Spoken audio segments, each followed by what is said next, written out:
Om Sadashiva Samarambam Shankaracharya Madhyamam Asmadacharya Paryantam Vande Guru Paramparam Ishvaro Guratmeti Murti Veda Vibhagine Vyomabda Vyapta Dehaya Dakshinamurtaye Namaha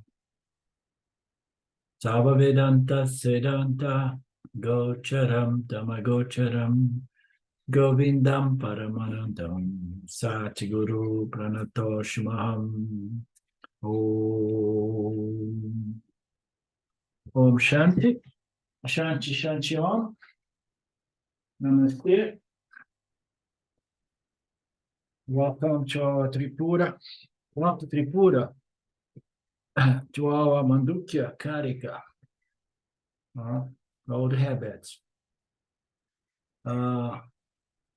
We have seen the mantra 5 last week. The sleep state is that where one is self-ignorant, one is not conscious, one does not desire anything because there is no division, experiencer, experienced. So there is no such a thing.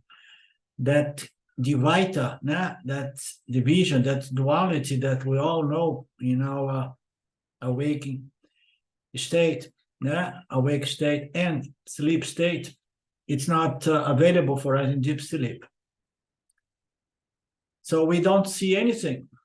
The third quarter is prana. So here he presents the third quarter as consciousness appearing as the prana jiva, and the prana experience, the field of experience is the deep sleep, deep sleep state, who is undifferentiated, a mass of pure consciousness, a mass of consciousness, sometimes referred to a mass of undifferentiated macrocosm tamoguna, which is, all those concepts are a little bit subtle to grasp, but it says that contains Ananda. Ananda is related to the fact that there are no divisions, there are no experience and experiencers. But this prana, he somehow experienced something unconsciously or subconsciously. He experienced the fullness, the lack of division, let's say. And this prana is in the gateway to the experiencing entity, the waker and the dreamer, as we have seen. We cannot say that objects are not there during sleep state. They are there in potential, as we know. Why? Why we know that? Because they just pop up. And we know that nothing is not a source of appearance in our objects. So if something appears, it appears from somewhere, because the entire system here is based on cause and effect.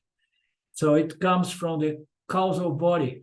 So in the causal body, there are the entire universe of the dream and the awake state. They are there with the experiencing entities, the awaker and the dreamer, but it is suppressed. It's latent. It's in the potential formation. And then it appears, boom, as a dreamer, with the dream world, appears as the awaker and the physical material universe. So that's why we say that the universe is there, but it's in seed potential form. So this third quarter is the prana and the universe of the prana, which is referred to as Ishvara, as we have seen before. Qualities, plurality. Not only are the objects resolved into this undifferentiated formation of the causal universe, their knowledge is also resolved into undifferentiated ignorance, let's say.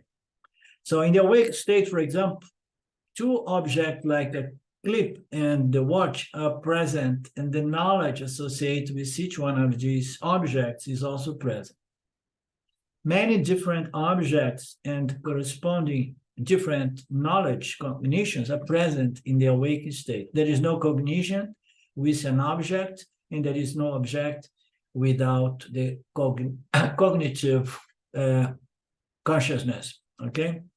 So cognitive consciousness or knowingness is going to make possible the objects, it's going to validate the object. There are no objects unless there is consciousness, as we know.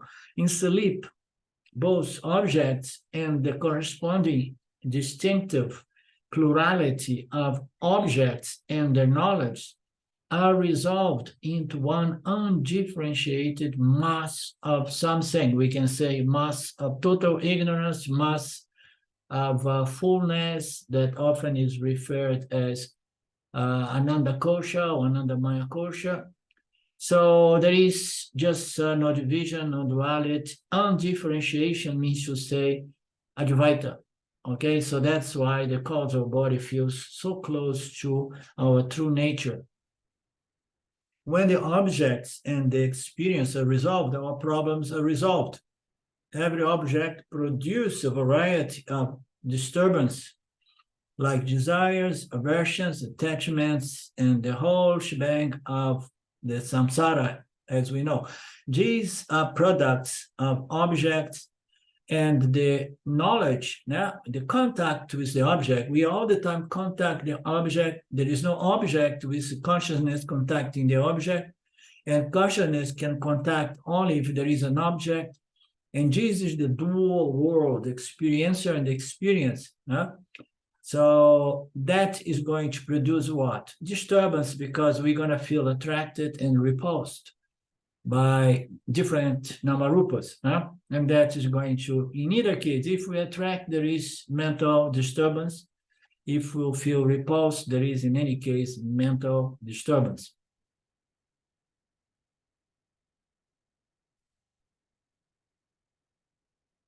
The unmanifest state, which is deep sleep, is called Ananda Maya, saturated with non-duality. Ananda is one without a second, undifferentiation, no division, Advaita, non-dual.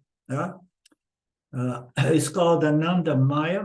It is saturated with fullness, Ananda, and the sleeper experience the Ananda. He experienced subconsciously, he experienced non-duality, absence of division, absence of variety of objects, and therefore absence of mental disturbance. We are never disturbed when we are sleeping deeply. We do love sleep because we love satisfaction, we love peace. We love undisturbed mind. We want peace more than anything, and sleep provides us with a moment of peace here and there. So we love sleep because we love peace. We love satisfaction. Ananda, this Ananda is it's a different kind of satisfaction or happiness. Because happiness we gain by contact objects, they are going to produce something like a momentary high, which goes in opposition to the momentary lows. This Ananda of no contact, it produces just peace, okay? And this is the real deal. When we want to find spiritual peace, spiritual Ananda, we better make peace with the idea that all we get is peace, fundamentally, okay?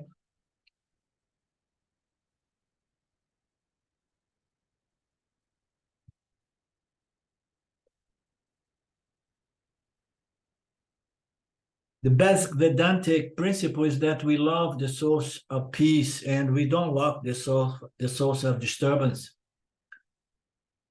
Everyone loves deep sleep because it's a source of peace, joy, satisfaction, peace. We cannot declare that the that we experience ananda while sleeping, but we declare after waking up. So we declare that we loved it and we would like to sleep very well every night. But we have a sense of experience, although we did not consciously experience, because the Vishwa and the Taijasa, they were not there. So now we have a different body, which is almost like no body, because it cannot really experience, because it is subconscious. No? And it's subconscious. Anyhow, there is nothing to experience. There is no plurality of objects. So you're not conscious of yourself. And that goes to support even more that concept. You know, the world of object depends on me consciousness. If I'm not conscious, there is no world, right, Mark? I'm not there. I'm not conscious, and then there is no world. And there is no world. Why I should be present to experience nothing? You know. So if there is no world, there is no experiencer. You know, if there is no experiencer, there is no world. That's pretty much the condition of the deep sleep state. Hello, Lynn, are you with us?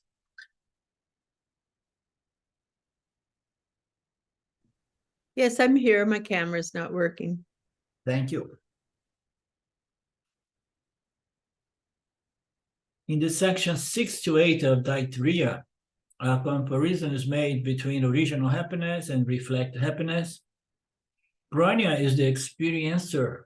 Prajna is the experiencer of the reflected happiness, the reflected ananda. No? And prajna is not the experiencer of the original ananda.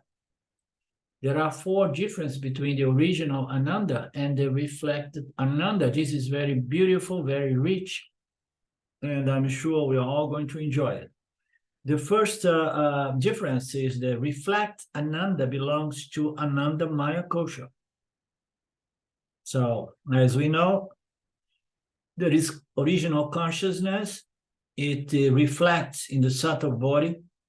And then as it reflects in the subtle body, it somehow produces an experience. The experience may be of satisfaction or happiness, okay? Or maybe something in between, maybe something of indifference, or maybe something like, oh, this is really painful, suffering. Yeah? Reflect consciousness is going to produce an experiencing entity that is going to experience pleasures and pains. Yeah? So when we experience happiness in the awakening state, it says that happiness belongs to what? In experiencing happiness, it can only belong to the experiencing entity that in this case is divided in 5 koshas, okay?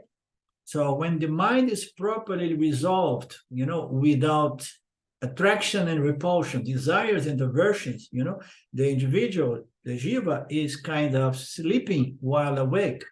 The mind is resolved by some accident, you know, sometimes it happens, or it's resolved by knowledge, yeah? Or it's resolved because it wants to buy a new car and finally got a new car. The fact is the mind resolves itself in a sort of sleep while awake state, okay? So every one of these reflected happiness belongs to what? To the jiva. Enjoy its ananda maya kosha, resolution of the mind into pure reflectivity.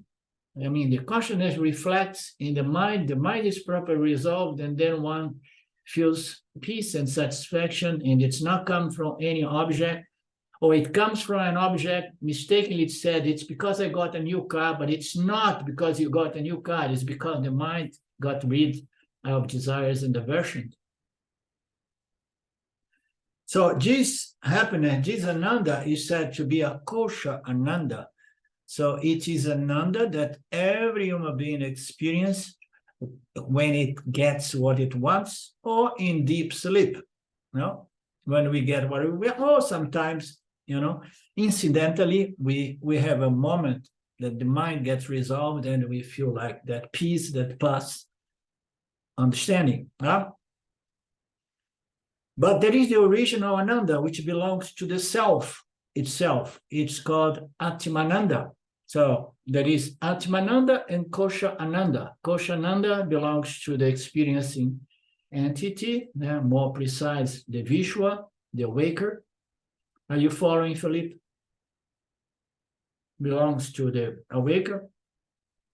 And that is the Kosananda. And there is another Ananda, which is Atmananda, which is Ananda derived by original consciousness. So one is experiential, the other is not experiential. That is the thing.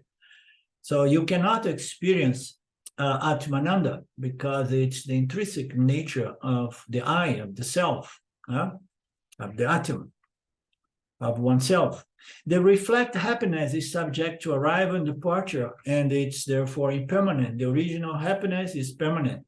So the reflect Ananda, as we know, it has beginning, middle, and end, and it fluctuates, and it's nicely referred as Priya, Moda, and Pramoda, the variations of this happiness of the awaker, experiencing different levels of peace and satisfaction. Ananda, Kosha, Koshananda.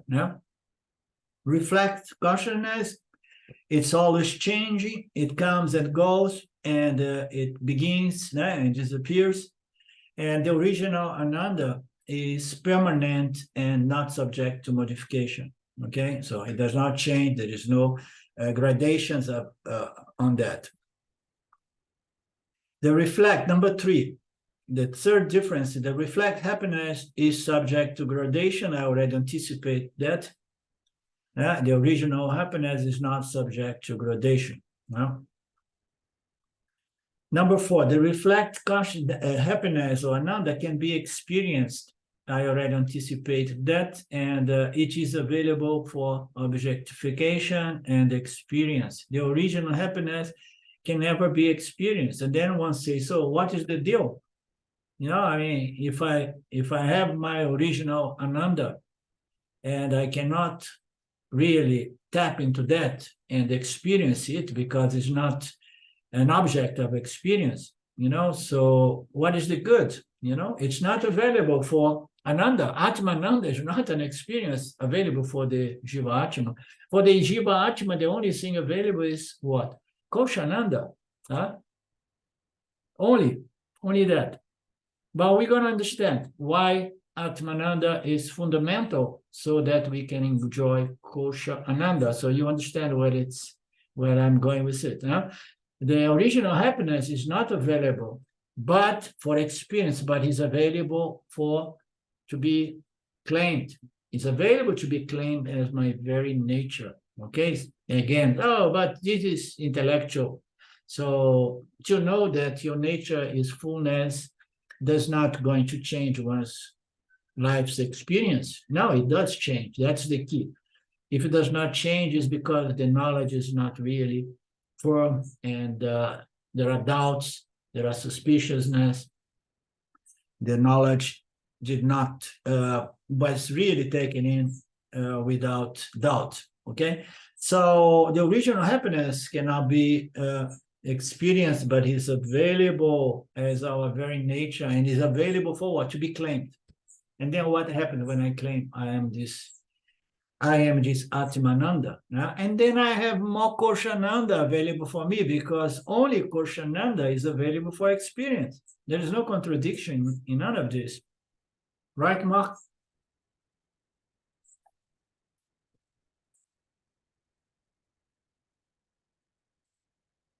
The fifth difference is that the reflects happiness or Ananda can be attained by 2 methods. One is through the gain of objects of desire, and the other is by yoga. Well, through yoga, you're going to develop a detachment, and not being detached to the object is going to create a sort of koshananda, okay?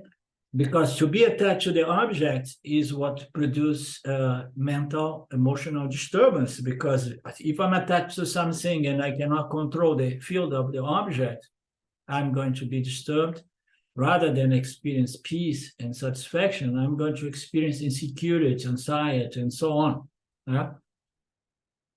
So the fifth difference that reflect ananda can be attained by yoga or by gaining objects of desires. This ananda obtained through contentment by the yogi is equal to what is obtained in heaven. Very beautiful pointer. So when we do yoga, we practice detachment and we gain a certain equanimity, you know, and we feel a peace that is not coming from objects, you know. This happiness is spiritual growth, okay, spiritual balance. And it's similar to the ones obtained when we leave the body and we go to a certain locker, you know, some heavenly locker. Why? Because our mind was so purified through the practice of detachment and has developed so much peace, you know, that it vibrates in a certain way that is going to leave the body, and if it has to stop somewhere to take a break between a birth and another birth, it's going to, you know, join a certain realm in which that sort of vibration is, you know, is compatible with one's own vibration. So it's similar to the ones of heaven. Then what is heaven? Heaven is a state of mind. Oh, no, I want to go to heaven. Heaven is a state of mind that can be experienced collectively the moment that you join with other souls that has the same vibration of peace and contentment. You understand? And then we go there, we enjoy a little bit of punya, no? which is there in our saving accounts. We enjoy, and then we take a good break. And then Ishwara says, yeah, but you know, there is one thing missing for you. It's missing knowledge, self-knowledge. So you have to go back and work things out again to gain knowledge. No?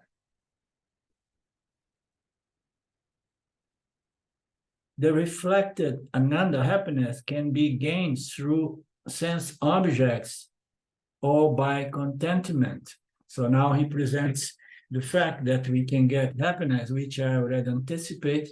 You can get this ananda by gaining objects of desires, but also by yoga, by developing a contemplative mind, you know, not disturbed by desires and aversions. And then he says, it only takes a little discrimination to produce detachment and contentment. If you have a certain discrimination, I mean, it takes a lot of discrimination, but Swami is saying it takes a little, you know. But once the mind is really clear about the fact that the gain, the peace, the ananda obtained by gaining objects of desires is full of limitations and defects, and then it says, no, I'm not going to go there anymore. I want to find a way to have a state of mind in which I experience contentment. That is a tapping into a certain mental condition that produces koshananda, okay? So that is the direct happiness. And when we go to the object so that my mind is resolved for a short period of time, that I'm getting indirect kosha ananda, which is what most human beings do. They want to get peace of mind, they want to get koshananda, but they want to do it indirect by gaining objects of desires or pushing away or avoiding objects of fear. It takes some discrimination, but sooner or later it produces vairagya, detachment, and then the mind is going to be experiencing koshananda. However, However, this is the key, the last sentence. However, knowledge and knowledge alone will allow one to claim one's original ananda. Yeah? So by yoga, you can develop certain states like heavenly states and tap into what? Into this koshananda, a mind resolved by yoga. No? But, however, knowledge alone, self-knowledge alone, will allow one to claim the original ananda as my very, very nature. And that is the key. Okay? So once we have a certain state of peace and contentment, and then we are not only satisfied with developing a state of mind in which I enjoy koshananda, but I want an ananda which is not coming and going, and it's not subject to gradation. And then the Upanishad comes and says, for that you need to claim your true nature as original ananda, Atmananda. And then people say, oh, how can that work? You know, just say, okay, I am the Atmananda. It works. It works because once you understand, once you claim your true nature as Atmananda, those constant, frequent fluctuations, you know, of desires appearing in a resolved mind, which is never resolved forever, you know, it's a temporary resolution. Those things are going to gradually but surely dissipate, because to the degree that this knowledge is firmer and firmer and firmer and always available.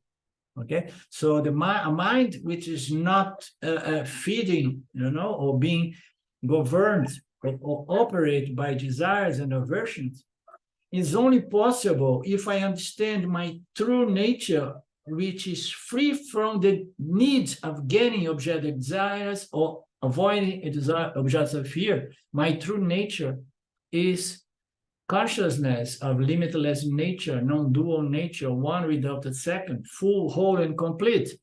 This is the self-knowledge, Atma, Ananda, that we refer here. So therefore, you need to have self-knowledge in order, and only through self-knowledge, claiming one's original nature as Ananda, which is the third aspect of Brahman. Brahman has three aspects: conscious existence of Ananda, or limitless nature, non-dual nature. Once I understand this third aspect, my limitless nature, my Ananda nature, okay, I'm claiming my Ananda nature together with my Sat and Chit nature.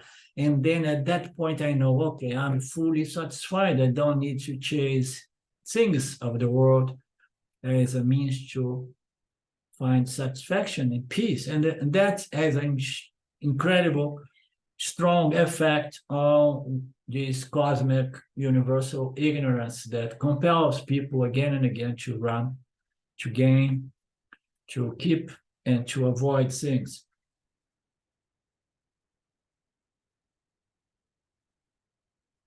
Anything for you guys?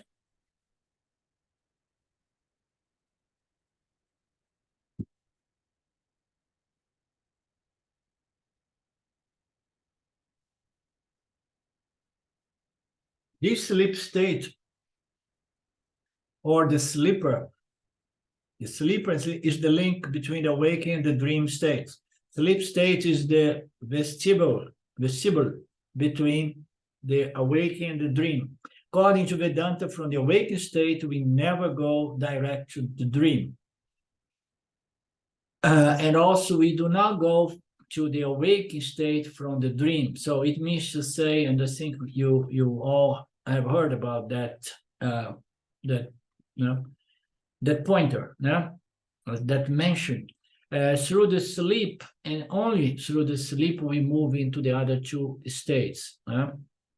Even when we seem to have woken up suddenly and directly from a dream, there is a sleep state of very short duration intervening that we are unable to recognize. Okay, it's important? No, it's not. It's absolutely unimportant? No. I mean, every logic Every statement of Vedanta is supported by some logic. And here it says that the Upanishad mentions this because in order to go from one state to another state, you need to change the body.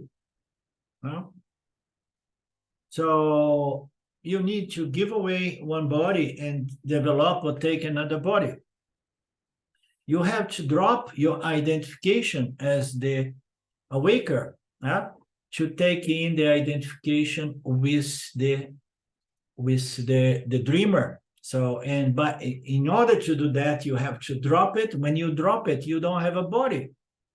And then you the prana, and then from that state you take your new body and identification as the dreamer. Switching from the waker body to the dreamer body requires a small gap, and that gap is called deep sleep state.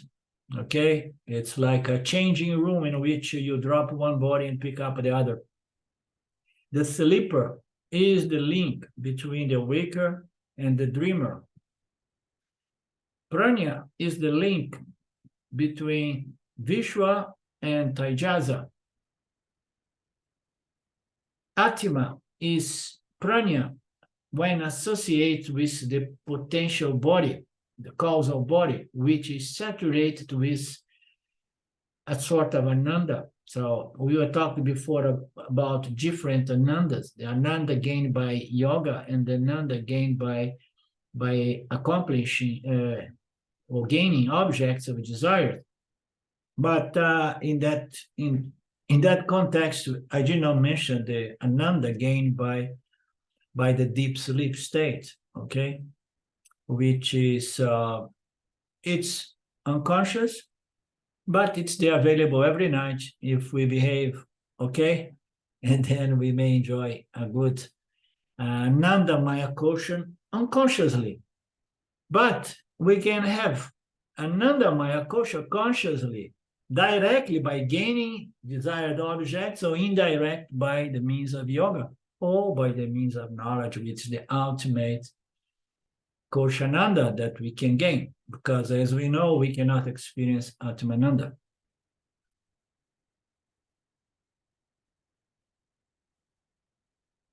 Therefore, this causal body of the dream sleeper is saturated with Ananda. Too bad the sleeper is unconscious. The sleeper's universe is everything resolved with respect to him, and it is explained on the next mantra.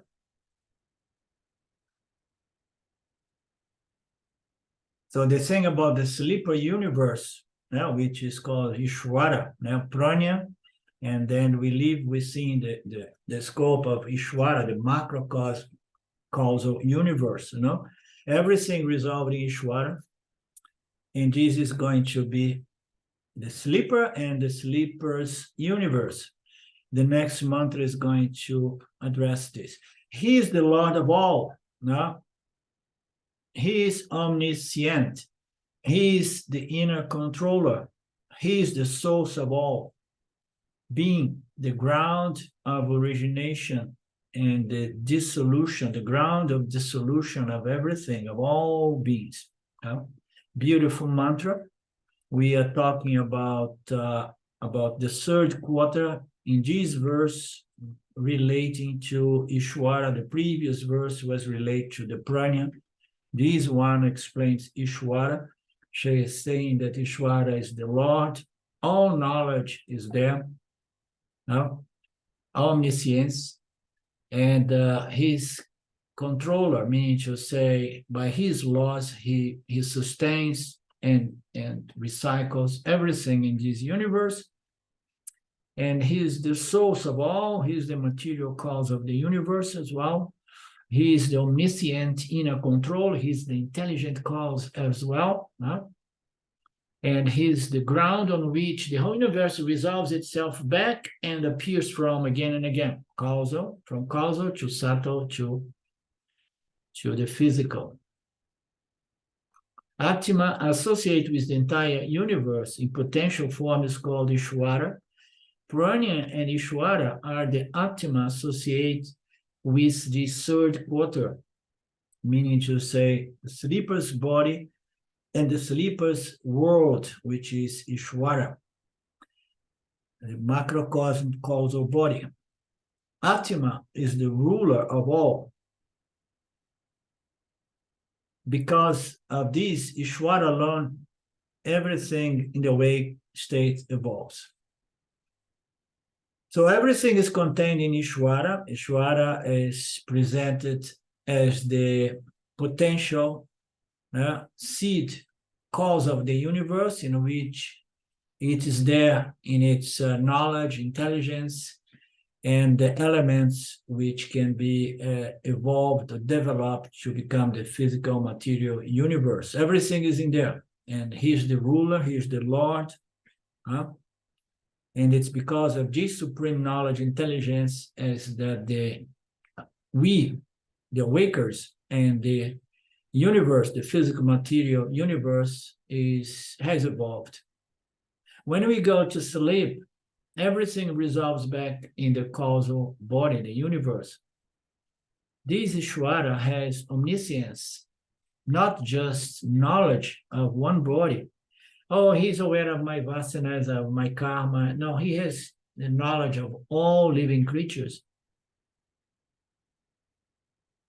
Contain the knowledge of the entire universe, or universe, of all universe, past, present, and even future, yet to be discovered universe. It has everything contained in itself in potential condition. And here Swami explained that since we are the Atma, we can claim that we are omniscient as well. But only if we claim our status as Atma, not as the body-mind. So this is a point that it's important, because a lot of people superimpose Mitra in Satya and vice versa.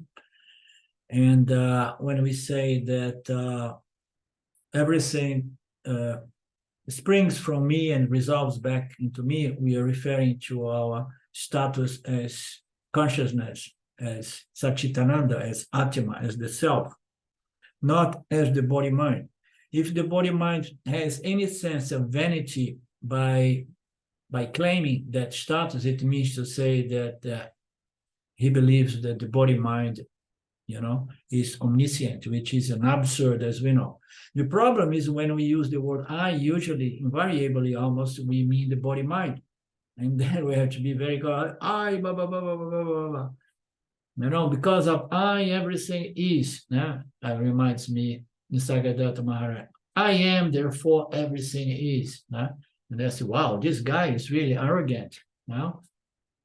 So you have to understand which I is this one. But the listener says, me too. I am, therefore, I bless everything in this existence.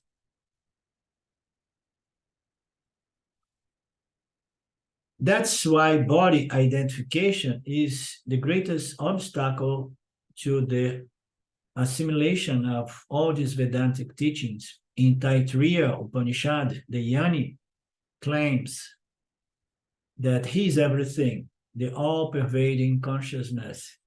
Our notion is that we are the world, we are in the world, whereas the Yani's knowledge is that the world is in him, but not in his stomach, not in his brain, but in his consciousness, which is the only consciousness there is, okay? Because everything is consciousness. The only thing that some people know and most people do not know.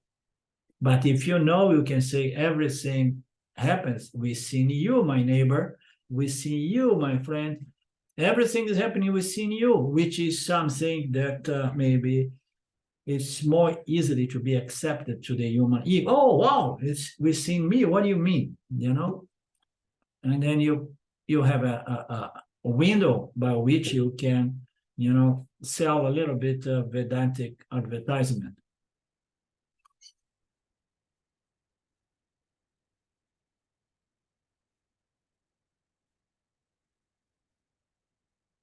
The words Lord, goes to omniscient, which is the knowledge, intelligent cause of the universe. The source means the material cause. Thus, Ishvara alone is both the intelligent and the material cause of the universe. The Karikas of Mandukya toward the end are going to crash this statement from a different angle as well. What is meant by material cause? It is the source of origination of all things and beings, and is the ground of resolution. Just as the ocean, this is a beautiful analogy, just as the ocean is the source of all waves and the ground of the resolution of all waves. All the waves, they apparently come from the ocean and they resolve themselves back into the oceans, all the waves. The awaker is the source of all the dream world. Now, this is very nice. It's a nice twist. The same way Ishvara, is the ground from which the universe appears, and the jiva and the universe appears. The jiva, the awaker, the Vishwa, is the source from where the dream world and the dreamer emerge. We have certain power, but we don't know how to do that. Maya does that for us. But it's my source. How do I know I am the source? Because I can never dream the dream of Mark. I only dream whatsoever is there in my mind. And then I am the true source of my world universe. How do I do that? Nobody knows. People just say, oh, it's not real, it was a dream. But we are the source. The awaker is the source of all dreams, worlds of the dreams. And the awaker is the ground for the resolution of all the dream world. When the dream world disappears into the awaker. And from the awaker, the mind of the awaker, the conscious mind, the dream world springs. The awaker is the source, and the awaker is the resolution of the dream world. The same way Ishvara is the ground, the source of origination of the universe, and the ground of resolution of all the entire universe. Ishvara is the cause for the origination, sustenance, and resolution of the world. In the previous mantra, the self was called Pranya. In this mantra, the self is called Ishvara. Pranya and Ishvara put together is called the third quarter. So we are getting the picture. 1 quarter, 2 quarters, and 3 quarters. And then we're going to get into the 4th quarter soon, in the verse 7, which is the most important mantra of this Upanishad. This Upanishad is so small that thanks to Gaudapada, we have a nice text to enjoy here. Because 12 mantras, you go through them very quickly. It says, oh, interesting. But Gaudapada did a great job, and we'll for sure enjoy it.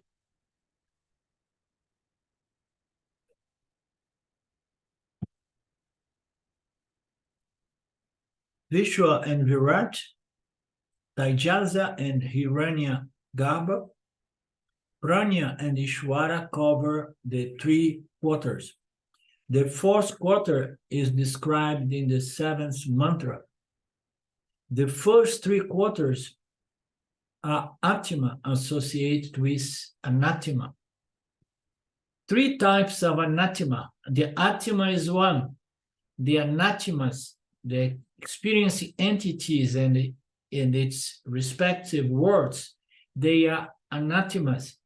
An Atma associated with 3 kinds of doubles, Anatimas. The Turiyam is the 4th quarter, and then one would imagine that it is somehow a transcendental experiencer experiencing the transcendental universe, but no, it's nothing about that. Turiya is none of that. It's just the Atma, free of association with any anathema. No? So, Turiya is Atma free of association with any anatma or anatma world. It's pure, limitless consciousness existence. No? So, but it's not available for experience. And then people, oh, all of this for nothing. It's not available for experience. Huh? That is explained in the seventh mantra. And in Mandukya Upanishad, that the mantra is the main teaching, is the main mantra. The Upanishad says that liberation is possible only through the knowledge I am Turiya, meaning to say I am consciousness, existence of limitless nature. And the knowledge of the first three quarters is useful, but does not give liberation. So the only liberation is the knowledge I am Turiya, I am Satchitananda, I am consciousness, existence of limitless nature. Why it gives liberation? Because once you know that you are fully satisfied, you desire nothing more. That's what James means to say when he says nothing can be added to me or subtract from me, because I am Purna, I am consciousness, I'm one without a second. There's nothing lacking here. No desires can really push me around, because I have tapped to my very source of Ananda. Where? By knowledge, I have tapped into my Atmananda source. But I cannot experience it, but I can experience Koshananda because I have tapped into my cognitively, intellectually. I have understood that resolves my mind, and then I tapped into an inner source of Kosha Ananda. Is that clear?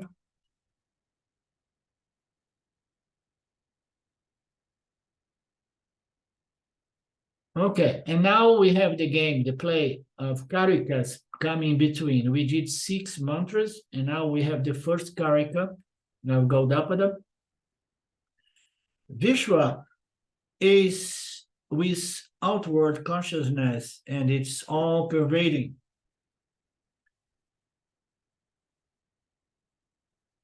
Taijaza, however, is with inward consciousness, and prana is a mass of consciousness. The same one is, though, thought of in a threefold way.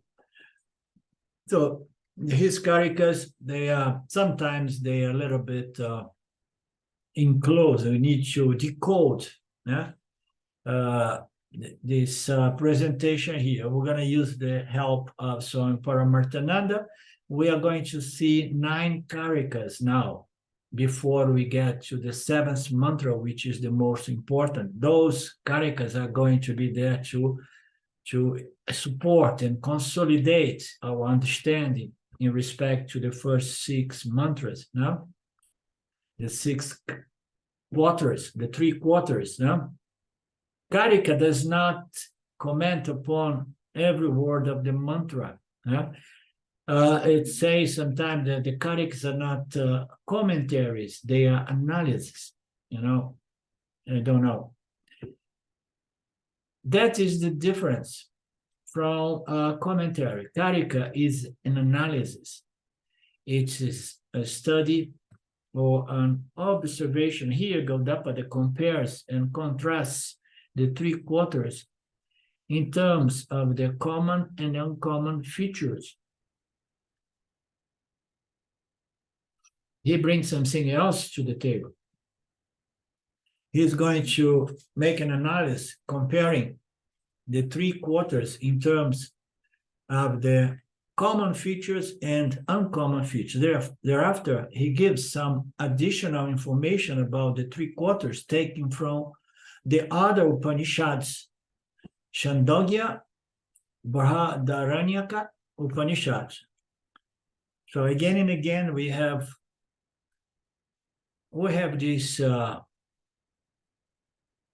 these texts that have nothing new. Everything is pulled from our original source. Okay, even the Bhagavad Gita is nothing but the original source organized in a certain format.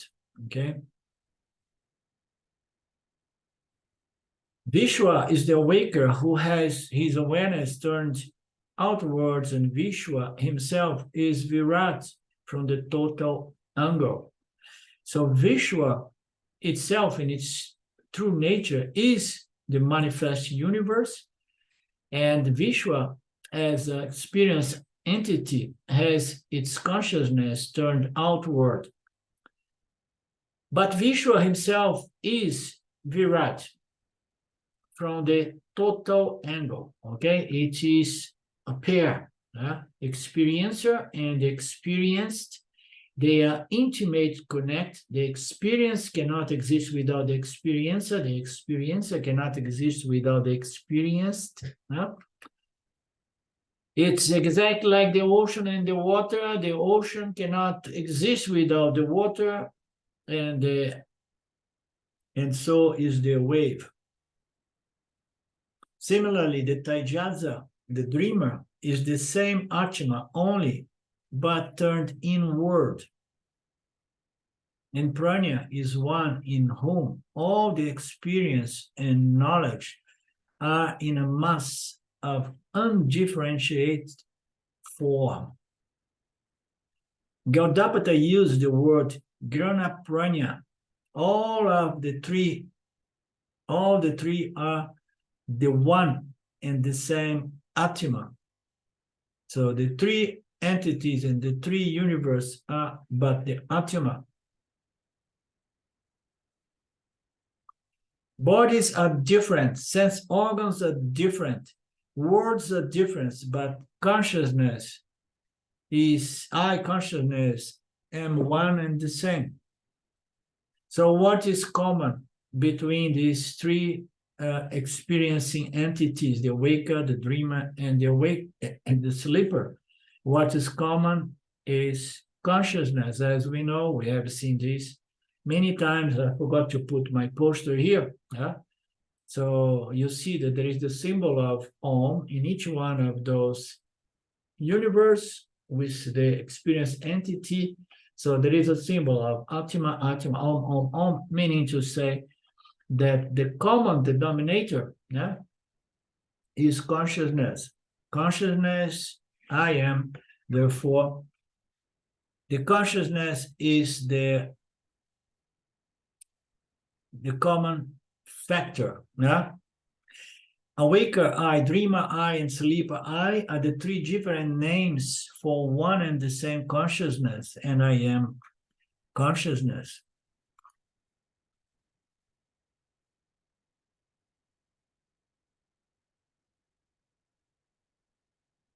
Then we go in the next class of Swami, in which he makes a short introduction.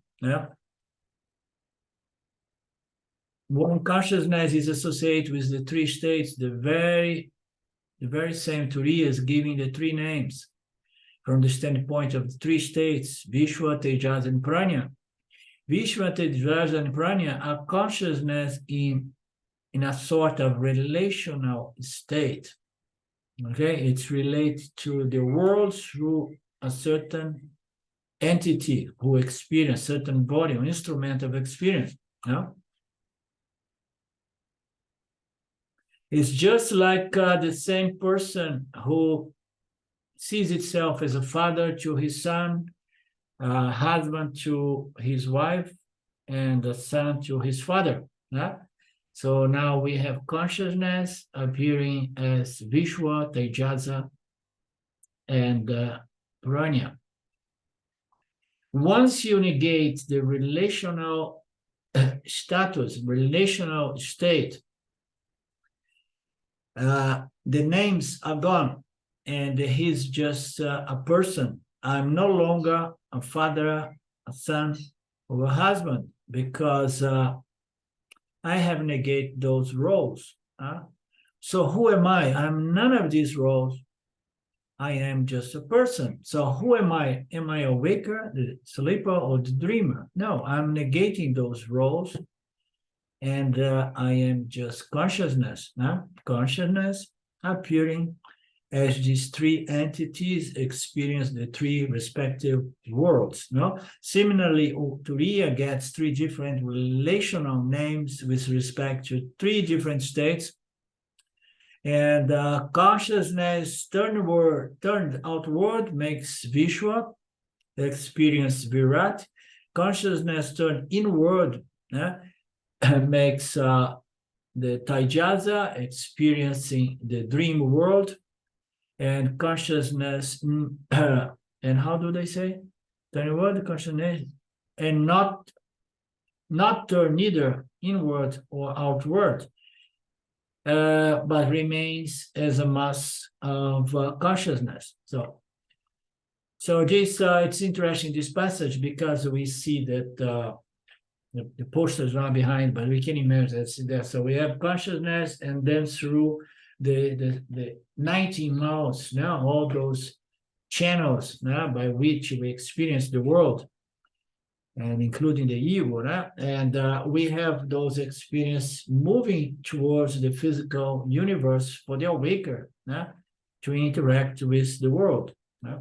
And then in the case of the dreamer, we have the channels by which we can experience, but no longer the physical body, because the physical body was abandoned. I took over the subtle body, and the subtle body have no physical instruments, but it has the physical organs. All those 19 mouths are there so that I can experience the subtle world, the world of the content of my mental, emotional vasanas, energies, impressions.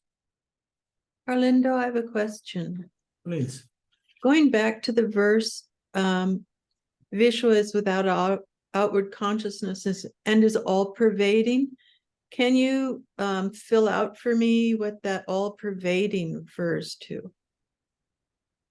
I read it today, and I was expecting that Swami Paramarthananda would address that, because I did not come to an understanding of what he meant to say.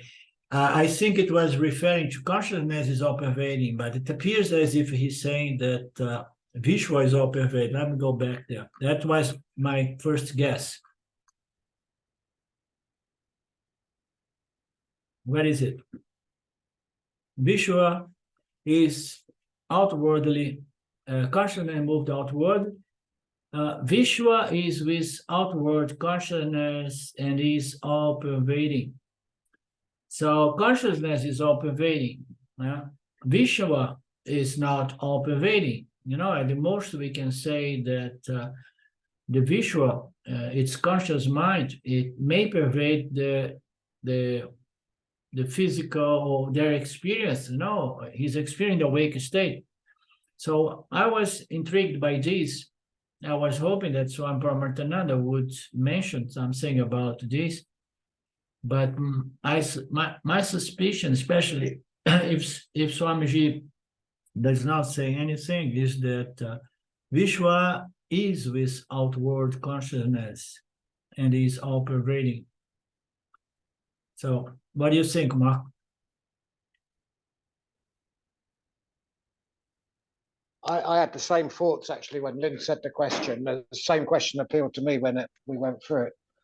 I wondered if it was Vishwa in the form of every single person, so all Vishwas, the macrocosmic vision. But like you say, that again wouldn't cover the dream state, or the prajna state. Yeah. So no, I don't know. Yeah. So the phrase is constructed in such a strange way that this all-pervading in nature could be related to consciousness there. I don't know. Yes, I think so. I think it must be.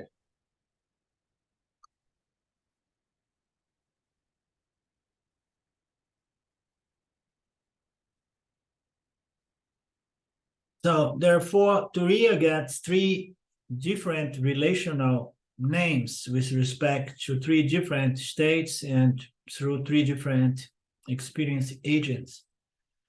The one turned outward, the other is the same consciousness, like a person playing a different role, turned inward, experiencing the subtle universe of thought, feelings, emotions, and cognitions. And consciousness neither turn inward nor outward. So why in certain circumstances consciousness is not moving out, neither moving in? So what is happening there? How come consciousness comes to a condition, a state in which it's not contacting the outer world or the inner world? So what happens there? It happens that the subtle body was rolled back into the causal body, and the causal body does not contain enough sattva guna to produce, a reflection. The world is a reflection occurring consciousness. In the waking state, we see this physical material world. In the dream state, we see the dream world, but it needs sattva guna so that it shines, the shiny world.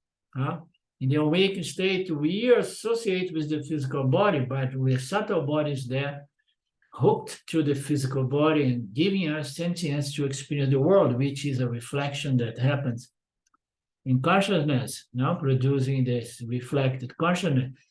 When my subtle body is no longer associated with the physical body in the awakened state, or no longer associated with the subtle body in the dream state, it becomes the causal body. In the causal body has no reflection. You understand? Nothing shines. There is nothing being produced because it's a mass of undifferentiated tamo gunas. Sometimes in some texts that reference appears. We know that the subtle body is highly sattvic. It therefore produces reflections.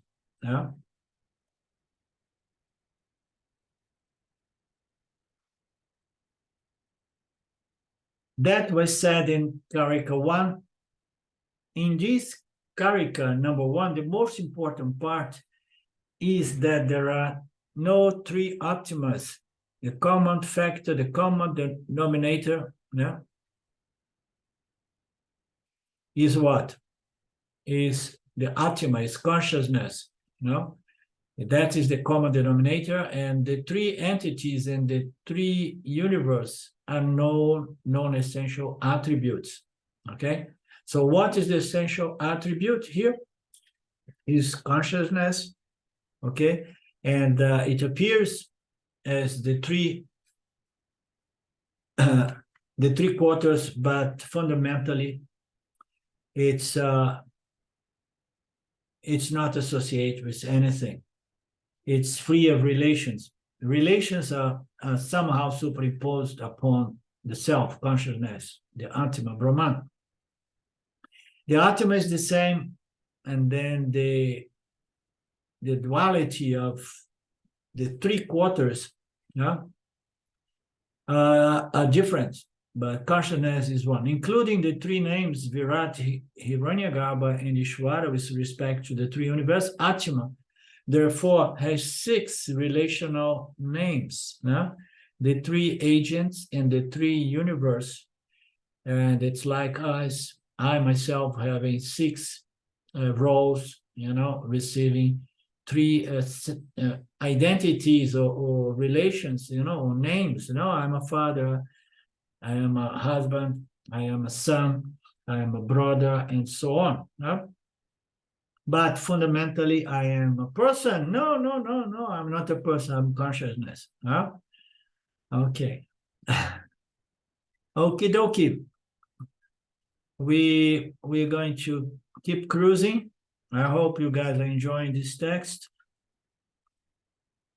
And are we good for Friday? Yeah? Okay. Sylvia is traveling to Italy today. She had some family situation there. She had to jump on a plane to be there. and I don't think she will be joining us for the moment. Om Purnamada Purnamidam Purnamudachyate Purnasya Purnamadaya Purnamevavashishate. Om Shanti Shanti Shanti. Namaste. Thank you. Thank you, Philippe. Thank you, Linda. Great set of saying. Soon again. Bye-bye. Thank you, Lynn.